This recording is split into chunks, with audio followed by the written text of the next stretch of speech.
अस्सलाम वालेकुम नाज़रीन, माया सनागुल ता ॾिसी रहिया हो न्यू मेरार न्यूज़ और कयूं था ख़बरनि ॾांहुं। ख़बर शामिल कयूं पिया मटियारी में रिपोर्ट निसार अहमद निगारी जी।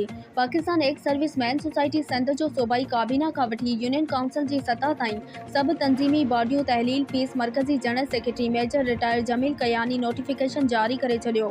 पाकिस्तान एक्स सर्विसमैन सोसाइटी जे मरकज़ी ऑफिसर DHA फेज़ 1 रावलपिंडी मां राति देर सां जारी नोटिफिकेशन जारी कयो वियो आहे, जंहिं जे मुताबिक़ पीस सूबे सिंध जे सूबाई काबीना खां यूनियन काउंसिल जी सतह ताईं तंज़ीमी ढांचे खे ख़त्म कयो वियो आहे ऐं तमामु जल्द नई चूंडनि जे लाइ शेड्यूल जारी कयो वेंदो।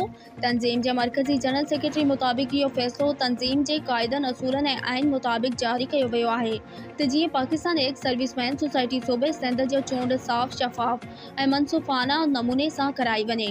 नोटिफिकेशन मुताबिक़ सबकदोश थींदड़ सभिनी उहिदेदारनि खे हिदायतूं जारी कयूं वयूं आहिनि त हू फ़ौरी तौर ते पंहिंजा इख्तियारात इलेक्शन कमेटी जे मेंबरनि जे हवाले कनि।